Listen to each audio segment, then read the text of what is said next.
You can see these are live pictures. Cape Canaveral Falcon 9 is the name of the rocket.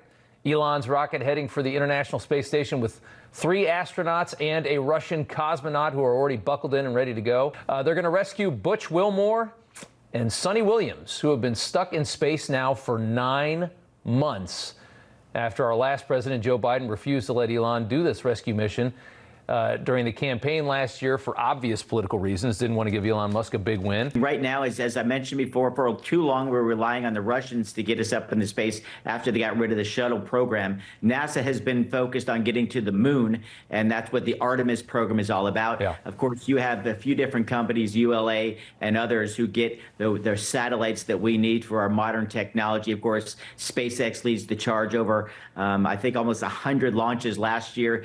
This year, Well, I think hang on, 30. just 1 second. Here we go. We are Here we off. go. There she goes. 4 astronauts or 3 astronauts and a cosmonaut on board. Stay with us for just 1 second, Congressman. We're going to watch this together.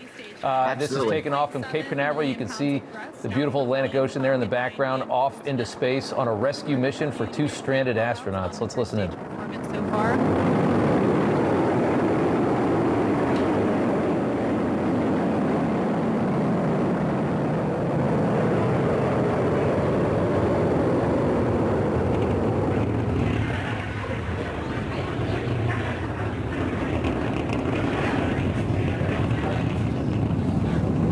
We're now 40 seconds into today's flight. Power and telemetry nominal.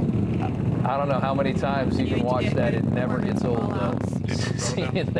seeing something. I mean, these are, and Congressman, talk about just the size and scale of that rocket. How big is that rocket that they're shooting off into space?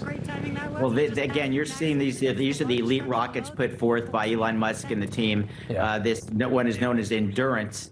And this particular rocket is the one that's been putting folks up at the space station for a while now. And what's if you don't live in the area, you can hear this sonic boom, and you can, of course, see this from miles and miles away. It never gets old. It's a testament to human technology, American technology, that we are leading the world in space propulsion, and we want to stay ahead of the Chinese. And so these amazing rockets are ones which get us into the place we want to be. And I think with these type of rockets that Elon Musk is putting together, let alone, of course, Starship is the bigger rocket that'll eventually propel us potentially to Mars and beyond. And so these are incredible. And I hope if they've never had the chance to go see a rocket launch, come to Florida, not enjoy just the ocean, but about every third day we see a rocket launch just like this. It's absolutely phenomenal.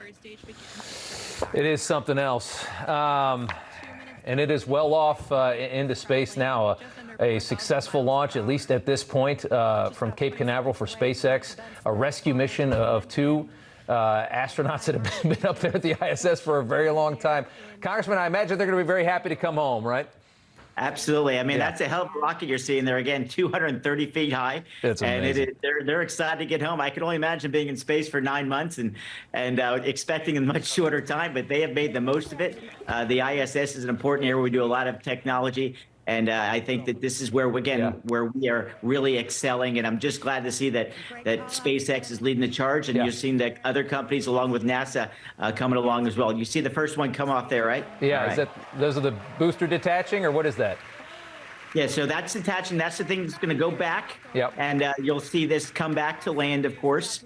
Well, we might have to just hang on this and watch that. They had the fuel necessary to get that thrust off the launch pad. Right. Okay. So is that just called the booster, I guess? Is that's what it is? That's exactly what it is. That booster is allowed. That gives us the fuel you need. As you can only imagine, it doesn't get a lot of miles per gallon in that one. Yeah. So it's pretty extraordinary what SpaceX has done with their technology. It's just so radically different than what we're used to with the Apollo program. I'm trying to hot seat produce a show. How long do you think it'll be until that thing comes down and gets either caught or lands upright? Does that take very long?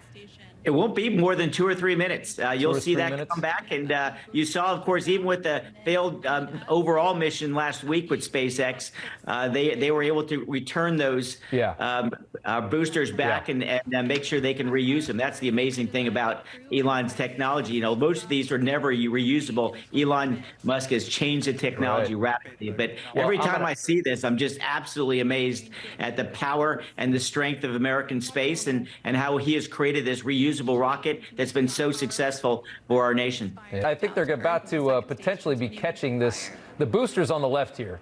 And you can see just how far along the rocket on the right is. You can already see the full shape of the Earth up there. Let's just see this catch. Hang on 1 second, Mike. God, that's cool. There's that landing burn. Let's watch as Falcon 9 touches down on landing zone 1. Look at this. Stage 2 SES complete. Look at that.